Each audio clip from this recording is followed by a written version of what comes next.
جاوی هر کسی لویکه که کنگی انکسی و پیانکه هر دو آلین کردی یعنی روش آوای کردستان کو برێژی چەند گەڕێن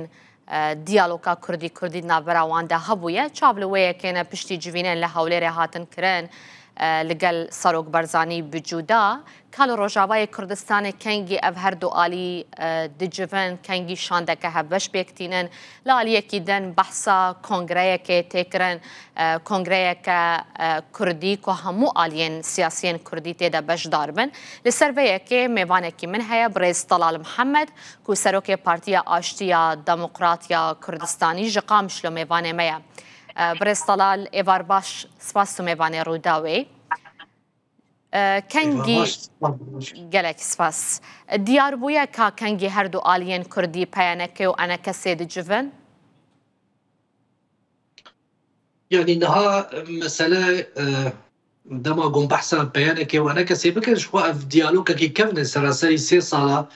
د 2020 د سبيكر دما دبن د سبيشخريا بريز جنرال مظلوم عبدي وقالك ناكوكي هبون قالك برزقليك هبون نابرا هيزن كردي د هيزن سركبون براستي ويجا قالك دوسا هبون السردهات قفتو بوكرن مثلا ريبه بريا خسر مثلا باش دربونا انا كسي ريبه بريا ده مثلا دوزا كردي مثلا يعني هلوز جبو ريجيما بعث مثلا سوريانو نهاد باوريا مد الدم هاتي قهرتن يعني بشتي هلوشاندنا ريجيما بعث نهاد دم هاتي قهرتن نما مثلا جريداي بديالو كدنا برا انجمن الاجتماعي كردي نهاد برا بارتين يكي بيانكي نها يعني جبو انقاربن اليكاربن جبو اواكرنا سوريا كانوا انا سوريا فالايك درباز دبي يعني متفضل زانن نا حكومات نا سروكي دولتي نا برلمان نا دستور نا ارتش وكي جيشك سوري نها سوريا كد فالابونا كي درباز دبي بو رولا كرد اواكرنا سوريا كانوا دو وك هر وهاجي پاراستنا دەستگەفتێک گەلێک کورد ڕۆژاوای کوردستان د سووری دێگۆنکاربن دۆزا کوردی و قەزەنجکردنا ماوێ گەلێک کورد و ئەم ئالیکار بن باواکردنا سووریەکەن و هەڤاڵ بەندێ سووریا بن ji بۆ دەستورەکەن و تێدە ماوێ گەلێک کورد پاراسی بن د باوەریا مدی یەکرێزیە و دیالۆگ نابەرە جواکە کوردی گشتی پێویستە يعني نبس حردو هيزن تنين قالك بارتيج دبي حردو اليا هنا جواكا سيفيل هي كسن سربخو هنا رخصني جنا رخصني جوانا هنا نها لانها جافا لبيشي هردو اليان سياسي كو لهاف بجفن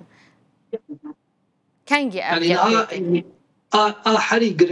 جرينج اغو راحتيك خست كولاني كردي دروجاوي كردستاني هفديتنا دابرا جناب سروك مسعود برزاني وجناب جنرال مظلوم عبدي اوايا باندورا بر جرينج بول سر كولاني كردي دروجاوي كردستاني ورسر هيزن سياسي كردي بيويست هيزن سياسي كردي لهب بجمله حطانها يعني ت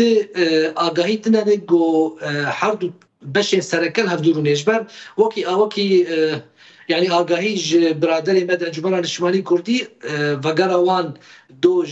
دیسا جی هفدیتنک به جناب سروک مسعود برزانی کرد وگراوان او الگور آگاهی دخوازن هفدیتنک به جناب جنرال مظلوم عبدی بکش بر او دیالوگ دبند يعني تشارچوفايا يعني بسر بنقاها دس بيشخريا جنرال مظلوم عبدي هاد كرم وهفديتنا فينا جنرال مظلوم عبدي وجناب سروك مسعود برزاني باوريا مدن ها قابا يكمين برادري مدن جمهورية الاجتماعية كردي خوازن جنرال مظلوم عبدي ببينن والجور يعني دا خوازوان الجور ام فهم دكن يعني او دبي سالي صديق حشتيج ديالوج يعني هاتي قداندن يعني بالي افاكرناك اللي بقرب سياسي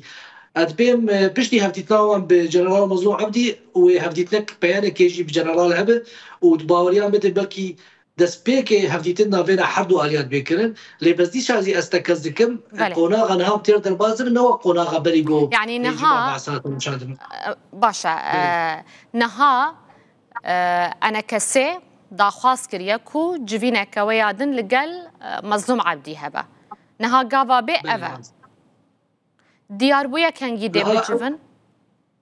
لا از باور لكم يعني نزلت يعني وان داخواس كرنا نظام يعني قرب فارو جهوان بيبي هبديتنا بين عن شيء بيبي والجور بيها بديتي ببورينه الجور بيها بديتي قابا دوام أدبيم ديساجي هفتك نافيرا يعني وقت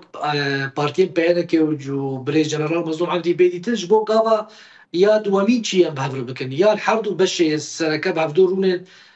قالوا بيويستنها وەکی قۆناغا گۆ دیالۆگ لێ دەرباز بوو 2020 21 22 23 لێنها ئەدیزا شتەکەس دکم قۆناغەکە نو سەرمەداتی گەرەک هەندێک دیالۆگت هەموو بەشێ جوواکە کوردی حاضر بن نەبەش بۆ ئاواکردنا شاندەیەکی نها بەرێ خۆ بدە شامێ نها یعنی شام دیسا جێت بێژم سووریا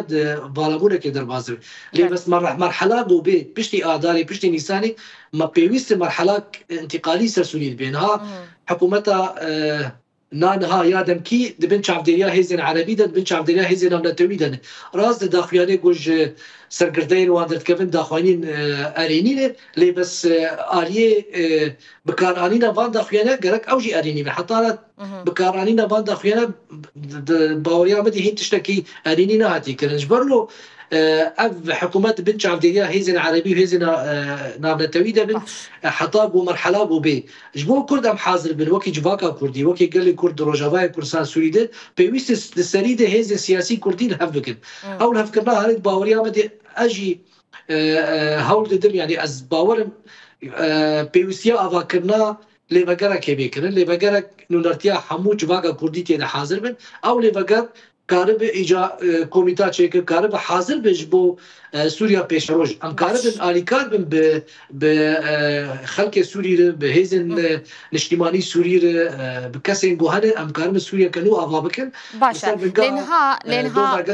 dosyayek sereke di pirsgirêka Sûrî de heye ew dosyaya sereke doza Kurdiyê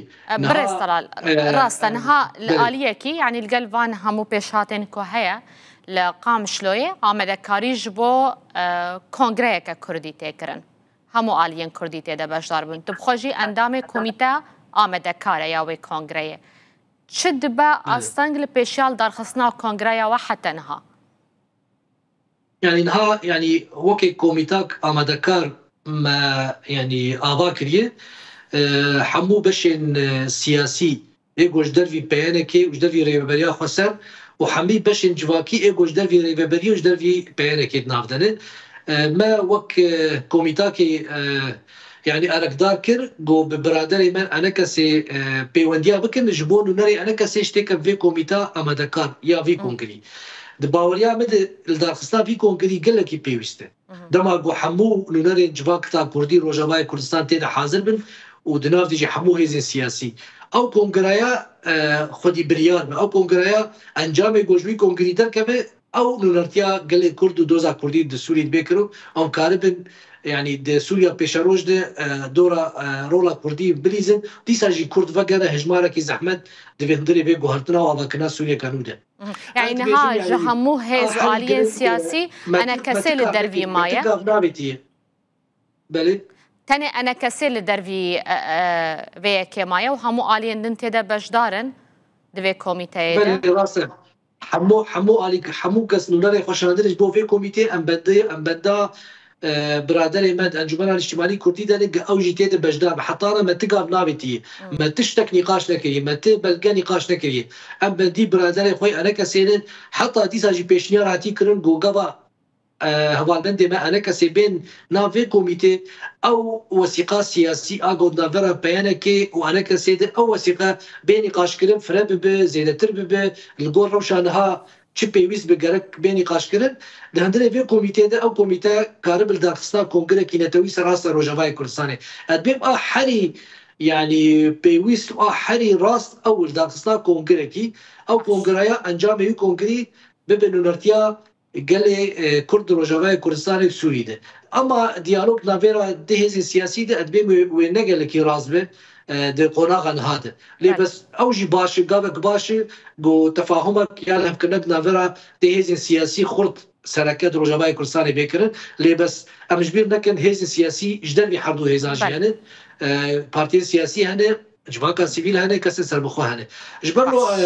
edbêm niha kolanên Kurdî di Rojavayê Kurdistanê çavên wan li dû yani li benda hevdîtina navbera hêzên siyasî de û rehetîk teke şer'a Kurdî di baweriya me de yani wê em mesela hanê em ê karibin dosyayek sereket pirsgirêka Sûrî de ew doza Kurdî li hevkirina partiyên siyasî û hêzên siyasî civaka siyasî Kurdî li hev bikin barî çareserkirina krîza Sûrî bi temamî gelekî spas